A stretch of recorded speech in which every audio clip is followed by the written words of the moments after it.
In this lecture, we're going to begin giving an overview or an outline of a philosophy of education.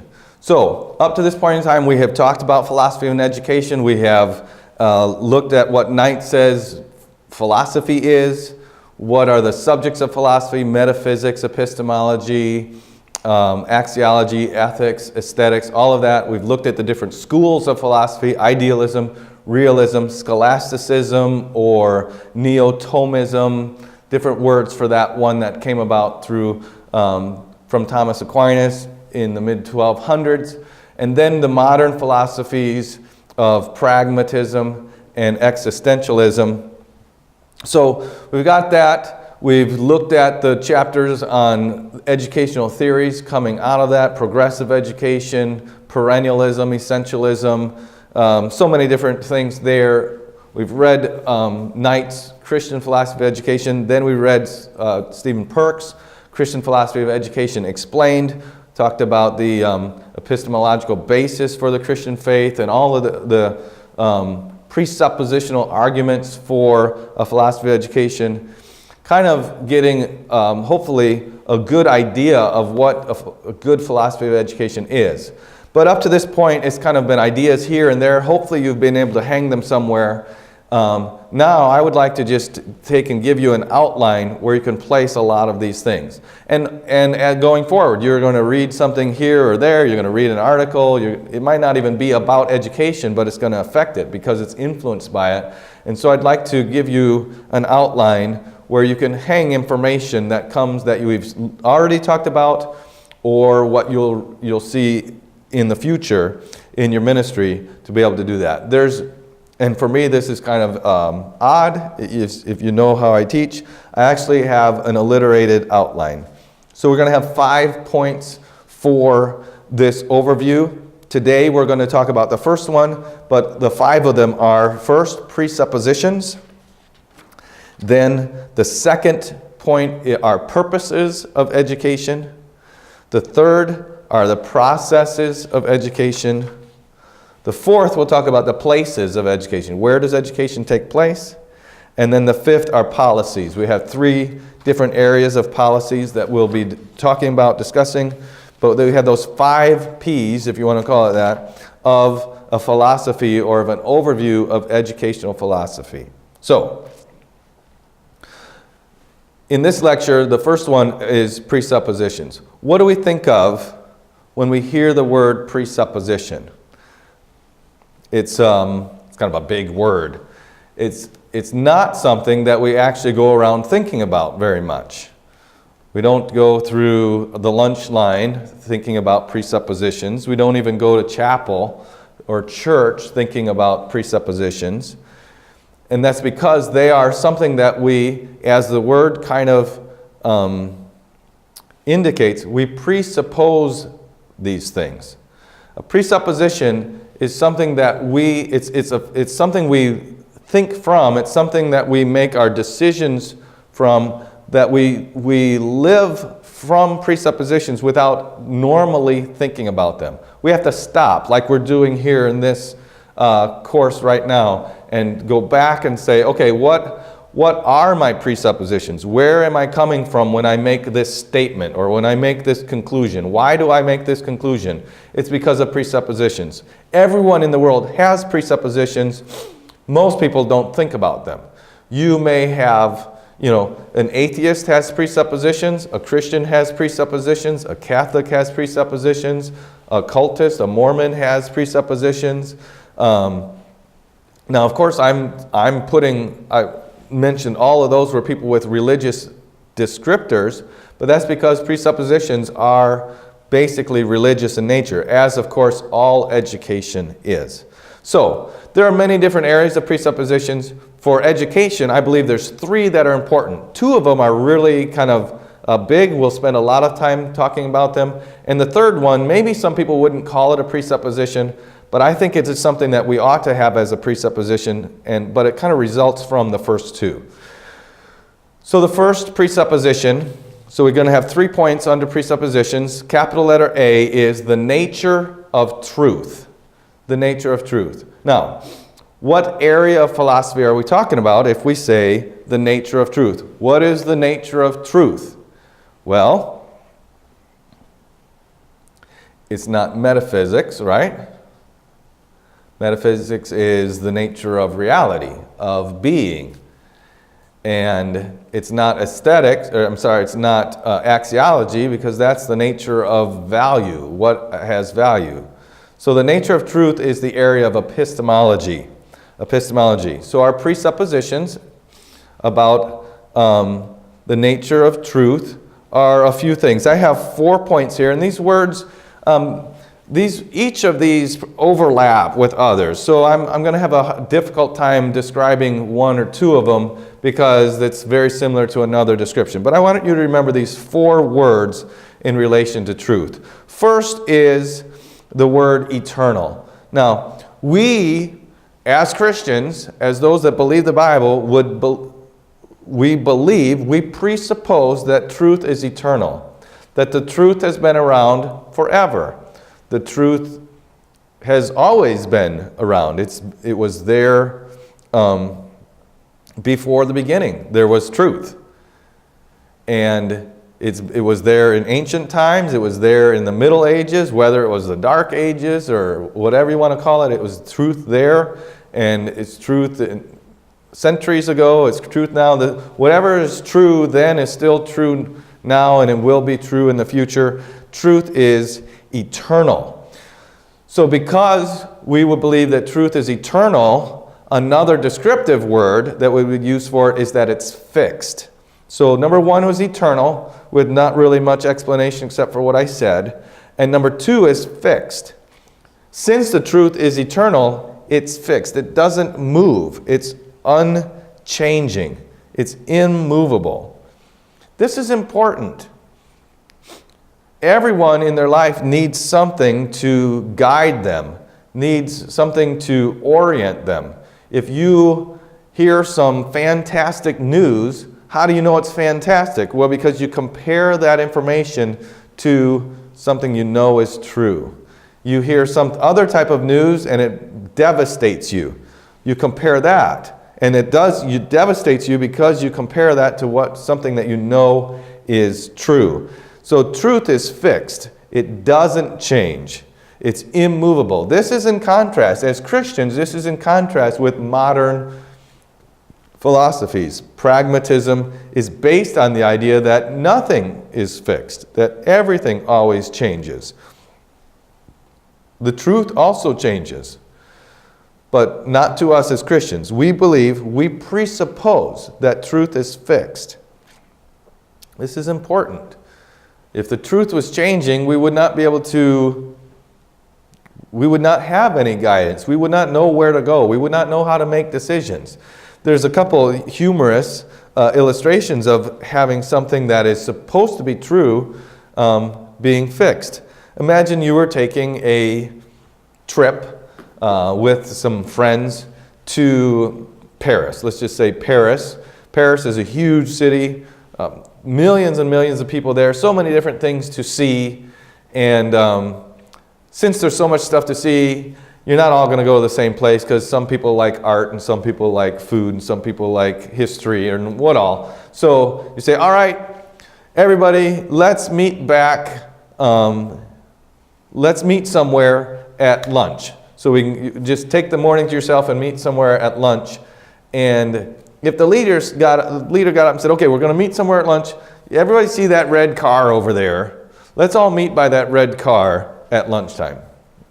Well, obviously there's a problem with that because the owner of that red car might just come and get in it and move away and you don't know where it is. What if the person said, there's a subway station that looks like this. We want you to just meet there. Well, that's kind of hard. You can't tell, you don't know where that is. You can't find it.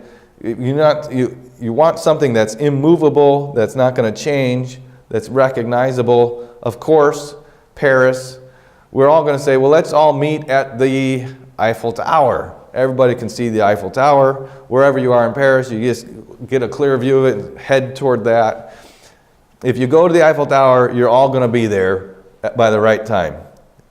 Nobody's going to get up and take the Eiffel Tower and move it somewhere else or whatever like that. Another thing is, another just more even humorous illustration is a couple fishermen. They're out there in their boat. They went out on the lake and they just caught a haul. They got fish, all kinds of fish, and they figured this must be the best place to fish in the whole lake. And so the one guy says, well, we ought to come back here tomorrow. Well, how can we figure out we ought to mark this place? So the guy pulls out his red marker or a piece of chalk or something and draws an X right on the side of the boat. That's where he was. Of course, that doesn't work very well, does it? The boat is moving. That's not a fixed place. Truth is fixed. All right, then the third point, the third descriptive word is that truth is absolute. Now, there's several other words with this that we shouldn't, that I believe should give us an idea of the absolute nature of truth. Don't confuse them. They're all trying to say the same thing. So absolute. What does that mean that it's absolute truth? We believe in absolute truth. Some people don't believe in any absolutes. What does that mean? Well, take this word, the idea of independent. This idea is independent of anything else. It can't be changed. It can't be moved. It's independent.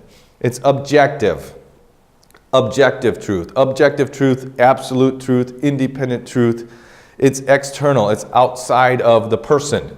So all of these words, objective, absolute, independent, external, those four words are all the same idea about truth. Truth is eternal, fixed, and absolute. And absolute means objective, independent, external. It's non-situational.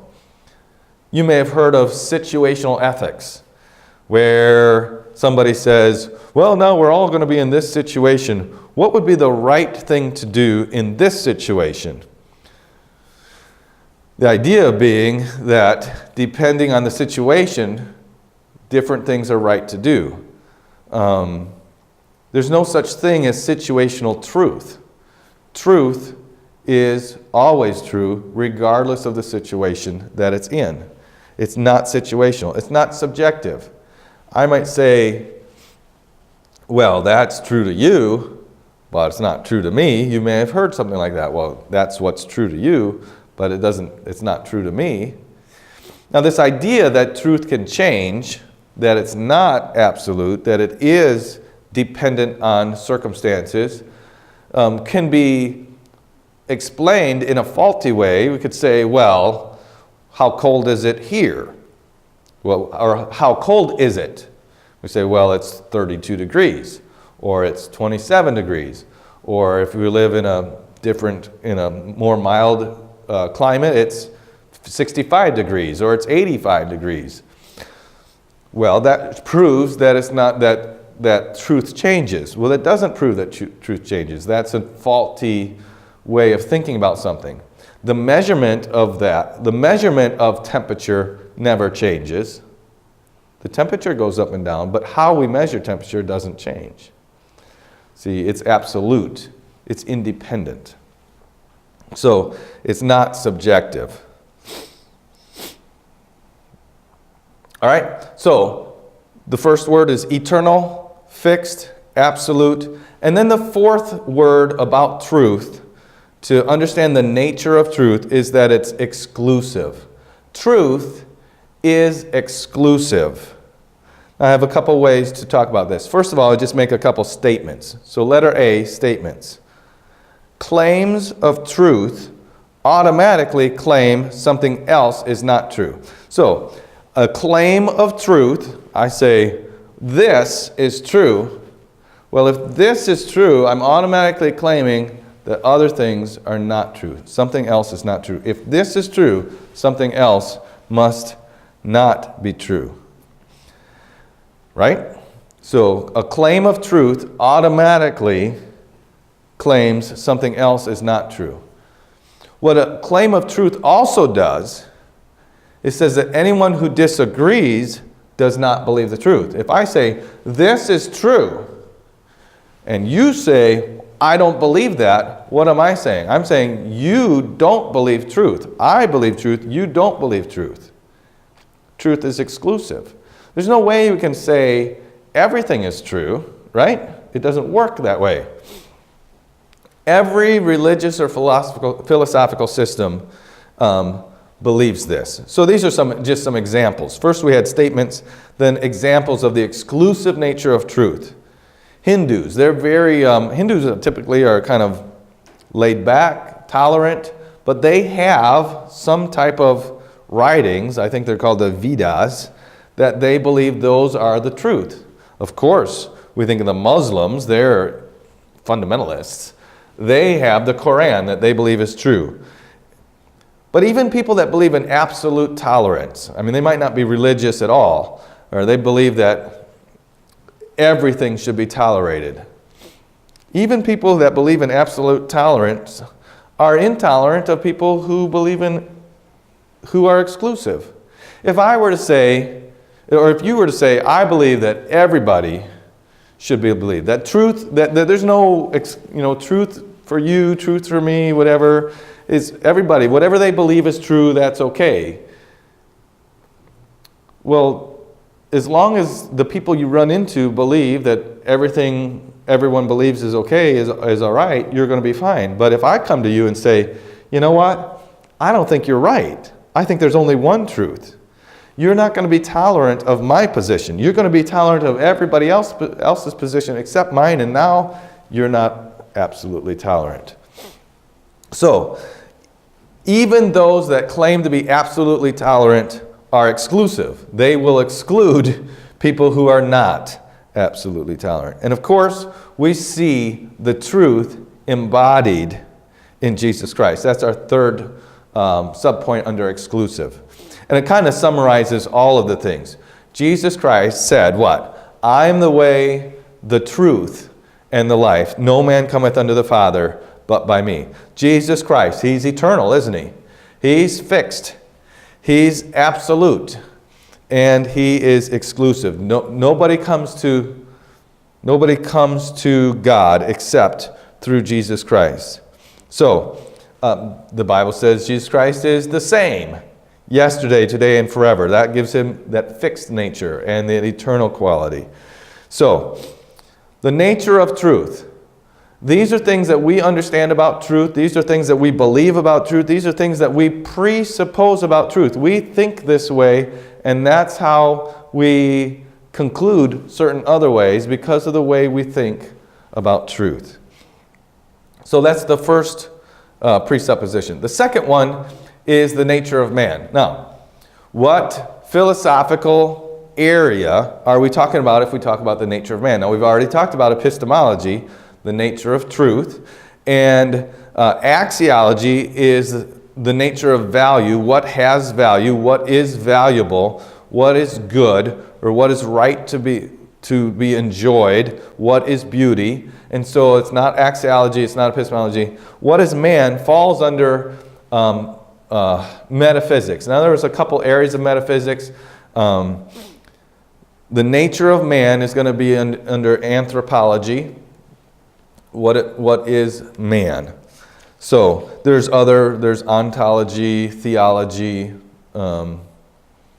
cosmology, the nature of the universe, the nature of being, what it means to be, existence, man, and God. So the nature of man is anthropology, part of metaphysics. Now here I have a little different way to approach this presuppositional question. When we said the nature of truth, we said, what is the nature of truth? We said, well, it is eternal, it is fixed, it is absolute, it is exclusive. Those are descriptive words of truth. Under the nature of man, I have points there, but they're going to be in a different nature. So they're not going to be descriptive necessarily. The first point under the nature of man, the nature of man would be capital letter B. The first point under the nature of man would be 3 questions. 3 questions that help us understand or help describe our understanding of man's nature. 3 questions. Letter A. Letter A, origin. Origin. So how would we state origin as a question? Well, where did man come from? Where did man come from? You see, the answer to that question is a presupposition, isn't it? Now sometimes presuppositions are not the type of thing that are never talked about, but they're there in the background. We think from these ideas. What is the nature of man? Where did man come from? Did he come from other animals, or was he created? Those are basically the two choices you have. But that question of where man comes from is a presupposition. It forms our presuppositions about the nature of man. The second question is purpose. Purpose. And asked as a question is, why am I here? Why am I here? Remember existentialism? Existentialism says existence comes before. I exist and then I determine my essence, why I'm here. Making my choices. I don't know why I'm here until I've made my choices about where I'm going to go. Very, very pessimistic type of a viewpoint, typically. As Christians, we don't believe that. We believe we have a purpose. Why am I here? We're going to talk about the purposes of education. Obviously, man has a purpose. What is man's purpose? Biblically, the Bible tells us what our purpose is. So, purpose, why am I here? 3 questions. Where did I come from, or where did man come from? Why am I here? What is man's purpose? And the third question is destiny. Destiny. Where am I going? What happens after this? If I believe that nothing happens, I live a life and then I die and nothing happens after that, that's going to affect a lot of decisions. That's going to affect a whole change, the whole way that I look at life. Of course, Christians don't believe that. Christians believe that we have an eternal destiny, that humans are eternal and spiritual, and they're going to go to either one of 2 places. And so the destiny of mankind affects in a tremendous way our view of the nature of man.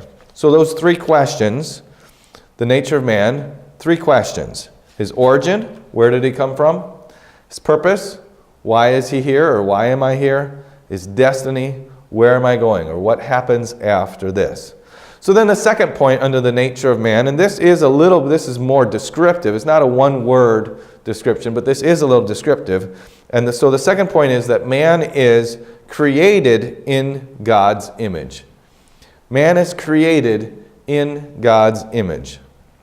So that phrase, after created, makes man unique, doesn't it? So next to created in God's image, you might put distinct from all other creatures. In the universe, we have God and we have God's creation. God and God's creation. And, well, evolutionists would have us believe that we have just one thing, and that is the universe. Self-existent. But that's not the way it is. If we have the universe self-existent, there's nothing in the universe that's any greater than anything else. It all just came along out of itself. We believe that there's God. So we have God and God's creation. And we understand that in creation, God made man in His image. God elevated man above the rest of His creation. So man is distinct. He's different from all the rest of creation, whether it's the physical universe or the biological universe. Man is distinct from all other creation of God. So, under this point of created in God's image, we recognize this is what we work from this idea, a presupposition. We work from the idea that man is dependent, number 1, or letter A, dependent upon God. Man is dependent upon God. We can't do anything of ourselves. We were created. We're a creature. Everything in the creation is dependent upon God, and man also is dependent upon God. Man cannot create his own destiny. Man cannot determine his own purpose, because man is not his own creature. He's a creature of God, dependent upon God. But the next point shows us man's distinct nature. Letter B is the crown of God's creation. Man is the pinnacle. Man is the crown of God's creation. It's the greatest thing that God created. It doesn't cause us, because we're dependent on God, so it shouldn't cause us any pride or anything like that, but we must recognize where God placed us, and He created us in His own image. He didn't create anything else in His image. He didn't create monkeys in His image. He didn't create amoebas in His image. He didn't create mountains in His image. He created man in His own image. And so man is the crown of God's creation. And as the crown of God's creation, as the one created in His own image, letter C, He's given dominion over the rest of creation. So God created everything. God took man and lifted him up above everything else. Since we're in God's image, we have dominion. God has ultimate dominion, sovereignty over everything, but He lifted up man above and gave man, made him in creation. Multiply, replenish the earth, and have dominion over it. Man was given dominion over the rest of creation. And we see in Revelation chapter 4, verse 11, that all of the creation and man was created for the glory of God. For thy pleasure they are and were created, we see in Revelation 4. So that's the fourth point. Created in God's image for the glory of God. Man exists. Man's nature is that he's created. He's the crown of God's creation. In that sense, he has dominion over all of God's creation, and he exists for the glory of God. Even his dominion over creation is for the glory of God. Now the third point about the nature of man, figuring out how we think about man's nature, is that he's a fallen creature. Man is a fallen creature. We know he's created. God created everything perfect. We know Adam and Eve sinned and brought sin into the world and fell, and so man is a fallen creature. Third point, a fallen creature. A few points to understand about this. First of all, the first point under a fallen creature, letter A, is he has an inherited sinful nature. Man has an inherited sinful nature. And you can put next to that Romans 5, verse 12. Romans 5, verse 12 teaches us that man's nature is given to him from Adam, and that it's a sinful nature. The next thing about our fallen creature is that our nature, man's nature, is bent toward rebellion against God. So we're not bent toward God, we're bent toward rebelling against God. And we see that in Romans 7, verse 19. Romans 7, verse 19. All of Romans 7 talks about how we want to do good, but we don't do good. The things we wish we could do, we don't do. And why is that? Because the spirit and the flesh. So our flesh, our nature within ourselves is bent toward rebellion against God. As a fallen creature, we have an inherited sinful nature. That sinful nature, letter B, is bent toward rebellion against God. Also, as a fallen creature, we have limited intelligence. Letter C is limited intelligence.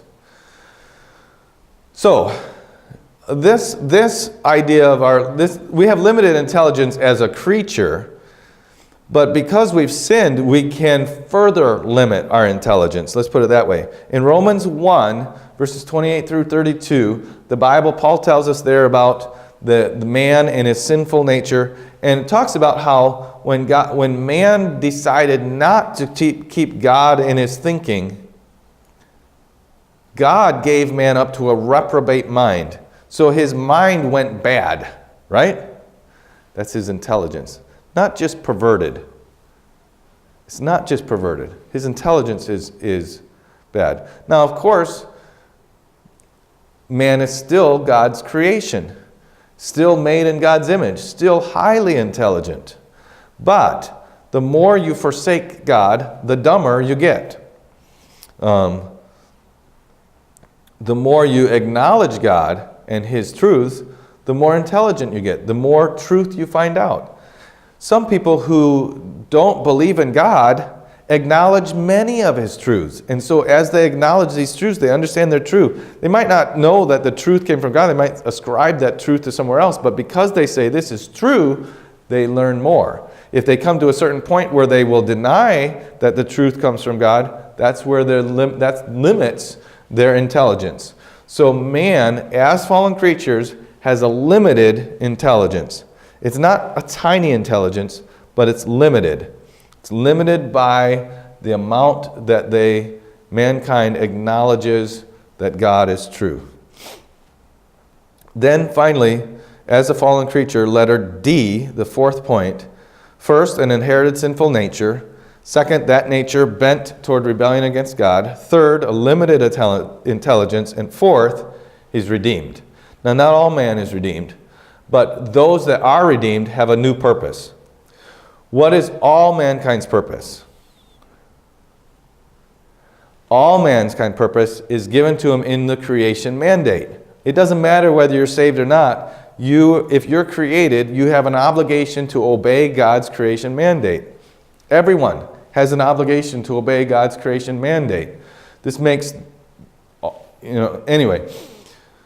So, if you're created, you've been created by God, whether you believe it or not. You must multiply, replenish, and subdue the earth and have dominion over it because you're God's creation.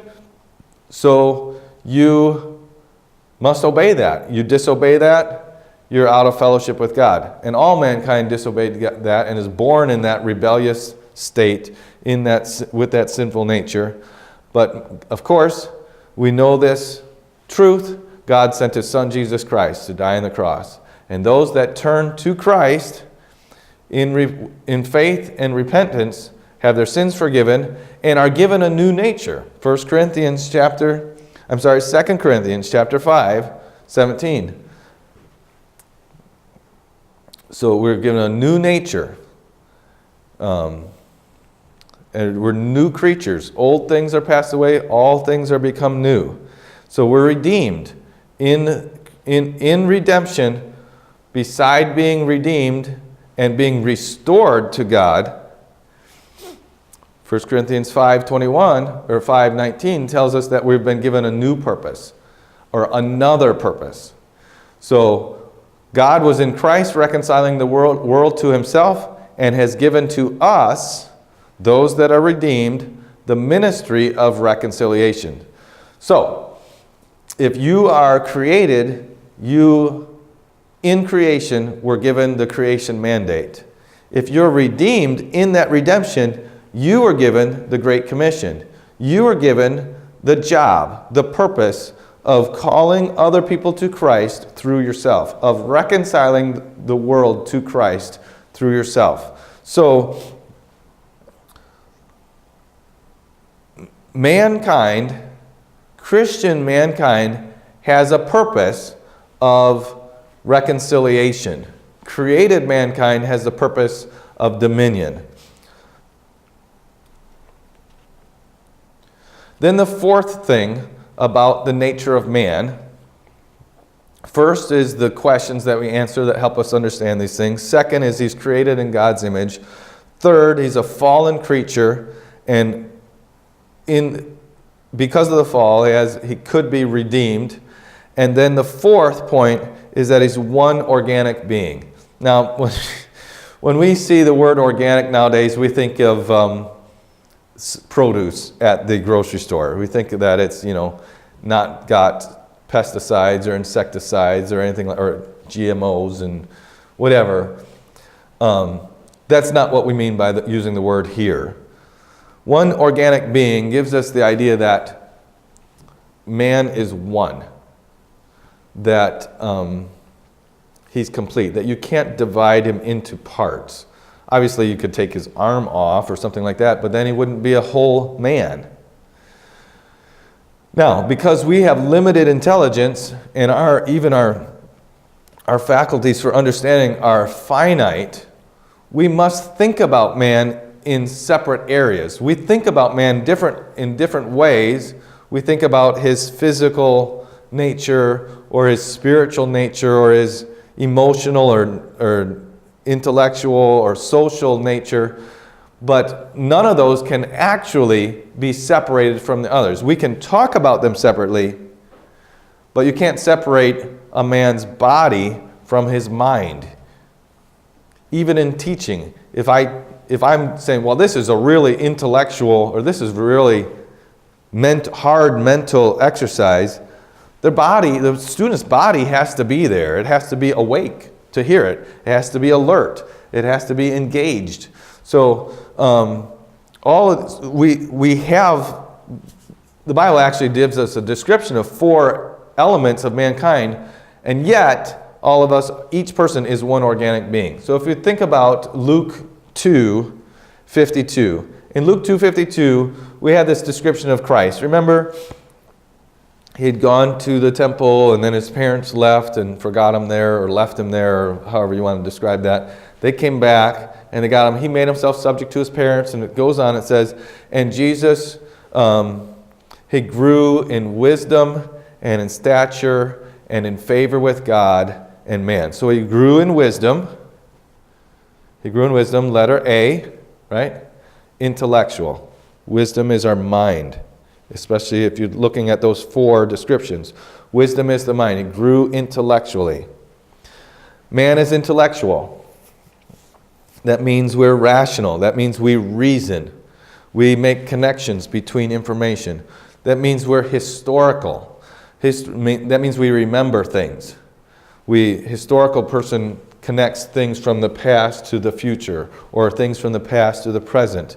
We can imagine. We say, if I have something here, what's going to happen in 10 days if I do this? Well, if I do it differently, what will happen? That means that's our intellect. We're historical, we're rational. Jesus grew in wisdom. And then he grew in stature. Of course, stature is our body. This is the easiest for us to understand. We have a body. We have hands, we have feet, we have legs, we have systems within our body. We have a circulatory system and a skeletal system. All of that, we're a body. Then he grew in wisdom and in stature and in favor with God. Well, favor with God is our spiritual nature. You know this. When in creation, God breathed into man and man became a living soul. So we are spiritual. This spiritual nature gives man an eternal quality. As we said before, man is distinct from the rest of creation. This is what makes him distinct from the rest of creation. I'm not saying that there won't be, we have the new heaven and a new earth. That's heaven. And it's earth. There's physical things there. There's probably going to be animals there. We know there's going to be at least a horse for Jesus to ride upon in heaven. Okay? So I'm not saying there won't be the things around this, things like we have in this world around us in eternity. But mankind is the one that has an eternal nature that distinguishes us from others. The things we see in this world won't be in eternity. Only man with the eternal nature will be in eternity. So that's our spiritual. Jesus grew in wisdom and in stature and in favor with God, and because of this construction word, in favor with man. That would be the social nature. The social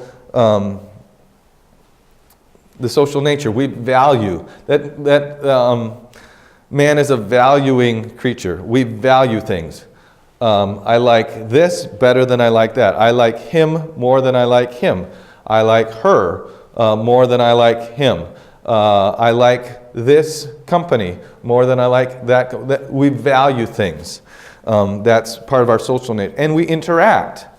We interact with other people. That's our social nature. So, we have these natures. We have a intellectual, spiritual, physical, social nature.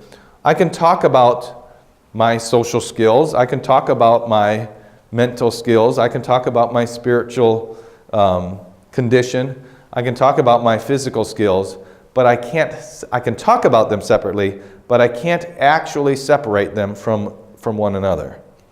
That's what I mean when I say man is one organic being. So, we have talked about the nature of truth. The nature of truth, epistemology. It is eternal, fixed, absolute, and exclusive. We've talked about the nature of man. We said there's 3 questions that help us understand the nature of man: his origin, his purpose, and his destiny. We said man is created in God's image. He's since that creation he fell, and he's a fallen creature. And since his fall, God sent his Son to redeem man. And so in redemption, those fallen creatures have another purpose. And then we said that man is one organic being with at least 4 parts to him: intellectual, social, physical, and spiritual. Now, the last presupposition I want to talk about is very short. And as I said in the beginning, it might not be considered a presupposition. But I think we ought to put it in the place of presupposition. It just won't be typical of the other ones. And this is what I'm going to say. The third one is the nature of education. The nature of education. This might just be kind of deductions that we might put under each of the previous presuppositions as it relates to education, but I'm going to bring them together here. So the nature of education.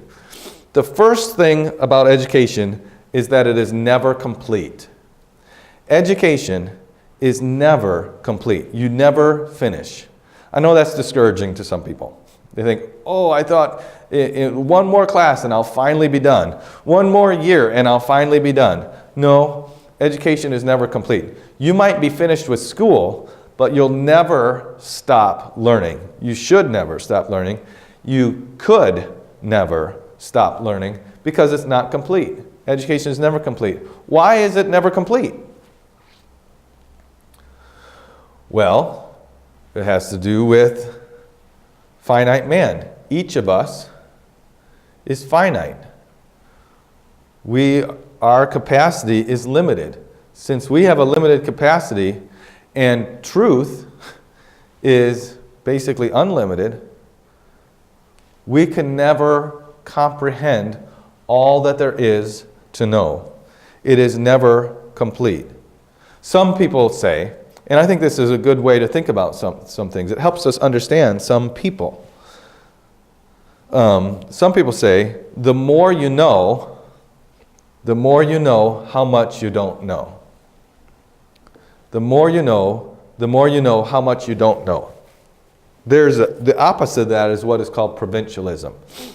Provincialism is the idea that we know everything. 30 years ago, my dad went on a mission trip, and he went to the country of Suriname, which is on like the northern coast of South America. And when he got there, he landed in the capital city, and then they took a car out to the major city before you go into the bush. And he saw the mission work there. Then one day they got on power boats, took those boats to a certain point, and after that I'm pretty sure they got on boats that did not even have power. They had to go far enough back that they couldn't even use power boats to go there. And they got back, all the way back into this area. They were with the missionary. Of course, he couldn't understand the way the people talked or anything, but the missionary was there. He's there, and as they got there, they got to this village where someone actually had recently died. And they were having this talk with the leaders and people in the village and the missionary, and my dad happened to be there. And as they were having this talk, there was a casket, for lack of a better word, a box that had a dead body in it. The body wasn't visible, okay? But they put the box at an incline. They'd put the box at an incline because they found that the bodily fluids would just roll out the cracks at the lower part of the incline. So here's my dad, and he's sitting there in this village with the captains of the village. This captain, he's got a picture of him, has like a amusement park captain's hat and what all. There's a body there decomposing in a box, very unsanitary. And I think he said he had learned one word, how to say hello. So he says the word hello to people. And then as the time goes by, one of these guys tries to talk to him, and he says, I can't talk, I don't understand you. Well, the man, he begins to laugh and crack up, and he believes that my dad is like a barbarian. He's really stupid. He's really dumb. He's really dumb because he doesn't know his language. Now, he is limited in his knowledge, isn't he? He doesn't know the language. But here he is in the middle of the bush, in a place where they don't understand that dead body fluids are not good for the health of the people around them. They're discussing issues that are way very backwards to take care of. But the people there think that the American, the man from civilization, is the uncivilized person. They think they know everything. And that captain knows everything in his little world. He might think that he doesn't know much. Okay? How much does he know? Let's say he kind of knows that much, doesn't he? The way I describe this, he knows everything that's inside there, and he thinks he doesn't know the limits of that circle. But if he were to learn a little bit more, and he learned this much, as he learned more, he would find out that there's even more that he doesn't know. And this circle, the inside of it showing what we know, the outside of it showing what we think we don't know. The more we know, the bigger what we don't know gets. We learn more, and then we find out there's even more. The more we learn, the more we find out there's even more to learn. The more we learn, the more we find out there's even more. We learn some more, and then there's even more to learn. We learn some more, and then there's even more to learn. Education is never complete. Learning is never finished. Then the second point about education is that it is never neutral. So first, it is never complete. It's never finished. Second, it's never neutral. Now, why is it never neutral? Well, that has to do with the first supposition, the nature of truth. If we're the nature of knowledge, what do you know? How do you know that? Is what you know true? Well, if we don't want to know something that's not true, or we don't want to believe and think something that's not true, we have to know the truth. If we're going to have the truth, it can't be neutral. It's never neutral. I can't say, well, that's okay for you, and it's okay, and this other thing is okay for me. Education is never neutral, and the reason it's not neutral is because it involves infinite truth. It involves eternal truth, absolute truth. Just like Christ, we can't say, well, you can get to heaven through Christ or Buddha or this person or that person. There's only one way. You can only be with Christ. There's an antithesis that is in knowledge, that is in education. You're either with him or you're against him. You're either with the truth or you're against the truth. If you're opposed to the truth, opposition to the truth is a lie. It's false. But some people say, well, I'm not opposed to it, I'm just neutral to it. But that is also a lie. Neutrality is a lie. Someone who claims neutrality when the truth demands obedience is being disobedient. Someone who claims neutrality when the truth says this is true is not. They're believing something different than truth. And what's different from truth? Falsehood. It's a lie. So education involves man, and so therefore it's never complete, and it involves the truth, and so therefore it's never neutral. Education, never complete, never neutral. So as we think about education, as we think about learning, we come from that. That's in the back of our mind. We'll never be done. We'll never know it all. And there is a truth. We might not be right with it, but if we're not right with it, we're wrong. Where it's not like a lot of different things. It's never neutral. You have to be with the truth. Otherwise, you are teaching or believing something that is false. So, our three presuppositions: the nature of truth or knowledge, the nature of man, and the nature of education. And in the next lecture, we'll begin to talk about the purposes of education and then follow that up with processes, places, and policies.